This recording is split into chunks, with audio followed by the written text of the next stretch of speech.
Double knife, we do some basic defenses. We've already done the hit and evade. We all went away from 1 for 1, 2 for 2, 3 for 3, progressive. But let's work on cross-body parrying, right? And we'll do the outside parry. So who's going to do 1, 2, 3, 4, 5, 5, and 6 and 7. Yeah? So if feeds me the 1, I'm here. I'm here. Right? Now I'm parrying this way, and this way, and now the 5's coming, I'm shooting out that way, here, and then the 6 comes and I'm going this way, I'm going this way. So you're just practicing how I might do this without doing this, right? Of course I could do this, right? But I want you to have a way of practicing without having to rely on the tool for your parrying, right? So this is one way to do it. You definitely could do it this way, right? But I would prefer to see you go with this outside parry this way, outside parry here, this scooping parry here, here. We're scooping this way, we're scooping this way, we're coming through, parrying that way and parrying that way, right? Does that make sense? Can you do that? You can do that with standard grip. You can do first alternate grip, second alternate, or third alternate grip, right? Does that make sense? All right, go to cut. I'm going to do basically just the scooping motion here, right? One of the things that we want to be careful about is like making ourselves dangerous to ourselves. So we need to be able to manage these tools. So one of the things that I like to do here is I'll bring this to my hip, right? And then when I need to use it again, I just bring this one to the hip and then I'm here. So I'm traveling along this line and this line, and I angle the tool away from me so that way it's not a danger to myself, right?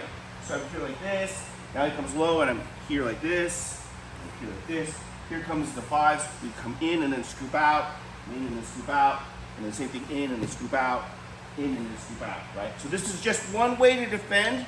Now this is going without saying, like, of course, you can come through and I can block parry, right? And I could parry, right? And I can scoop and cover, right? So we can do all the other things too, but these are simple defenses, just basic articulation, single movement for single movement. Follow? Yes, sir. All right, get to cutting each other. So we worked some simple defense, right? So he feeds me a 1, I could evade. I would prefer to see you evade in tight if you can, right? If you're stand over here, right, and you feed me that 1, if I can counter circle it and get out of the arc, that's okay too. But there's a lot of steps that happen to that.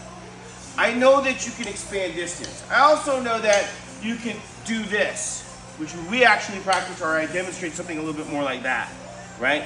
And I also know that you can do this, right? But really what I'm working on is something a little bit tighter. FMA in general is replete with sloppy movement. You'll see lots of people do big movements. Train to be compact and tight, right? And then if you have to extend for comfort or because you're scared, that's okay. But don't train to be sloppy, right? Does that make sense? Use your body and your hips. Do not divide your body and just use your arms. Use your legs. Use your angulation. Do all those things, right? So that's the caveat to the exercise that we're doing. He's going to attack me 12 times. So he attacks me once, right? Maybe he attacks me twice. And I can do different things here, 3, whatever it is. I come through here like that, right? I'm moving here, good. Come through this way here. And I'm just working on that here, trying to do any kind of defense, right? As I'm working through here, right? Coming through, or just do the simple defenses or whatever. So then it's my turn to attack him. 1, 2, 3, right? 4, 5, 6, 7. Do attacks that you wouldn't do because those are dumb attacks. Because other people do dumb attacks, so you have to practice for them. Do fun attacks, do silly things. You're training your partner to learn how to see attacks. And then also do things that work for you. Set up your attacks. You have 12 attacks. Create openings with your attacks. Follow? All right, get to cutting each other. We're gonna come from this position here. We're gonna go jab, cross, pivot. Cross, uppercut, cross. You got it? Let's do it. So jab, cross, pivot, cross, uppercut, cross. Right? Again. Jab, cross, pivot, cross, uppercut, cross. Again. Jab, cross, pivot, cross, uppercut, cross. Again. Jab, cross, pivot, cross, uppercut, cross. You go after your opponent, you jab him, you cross him. He starts to go past you, you let him go by.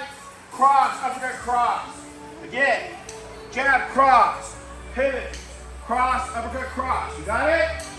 All right, form up. I'm going to call that take orthodox.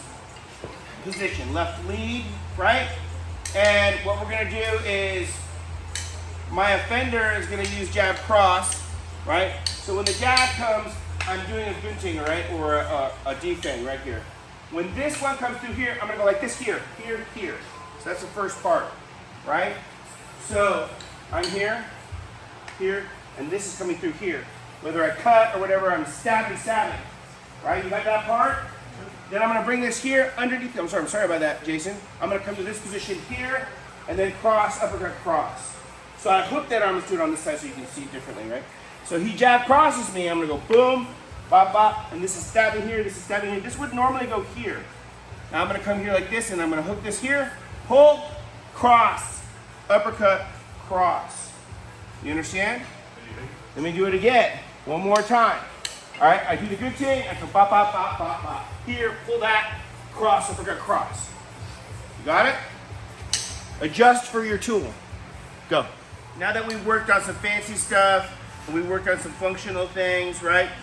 And hopefully you're having fun, right? What we're gonna do now is we're gonna work off the 2-for-2 drill or this ascension drill here. So what's happening here is the empty hand version, right?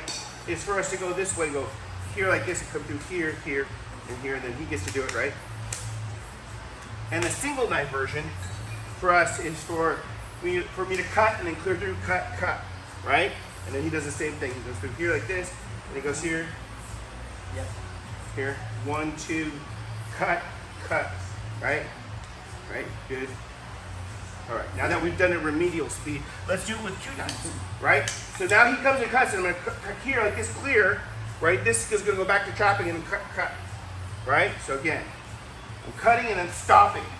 And then I'm bringing this over and then trapping with the knife and cutting and cutting. This is to teach us manipulation and to be free of the knife as it being an impediment for us to do control, right? So as he does this again, I come through here like this. I could extend my index finger to control this better, and I can extend my thumb to control that there, and I can come down like this if I need to. That's using the alternate grips that we learn in Orange Sash curriculum.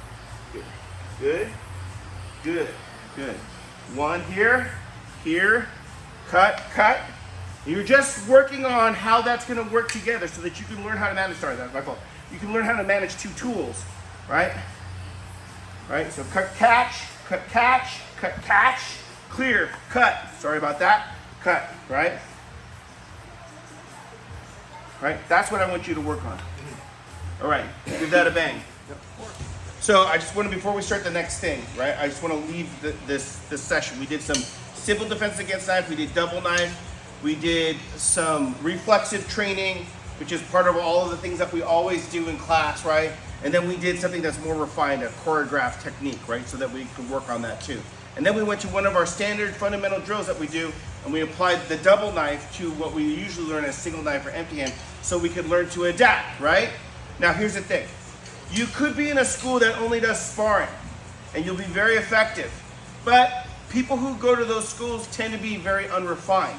They can fight, they can defend themselves, but when they come against someone who's more sophisticated, more skilled, has better timing, or just doesn't have the same physiological response to violence that normal people do, we call them sociopaths, then what's gonna happen is you're gonna need more skill, more technique, better nuance, timing and rhythm and a sense of distance, which is what the choreographed training is for. But if you only do the choreographed training, you're like a wilting flower.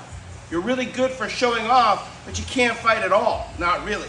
So we have to do both all the time in our training. That's why we do the classes the way that we do them. You understand? Slaughter line.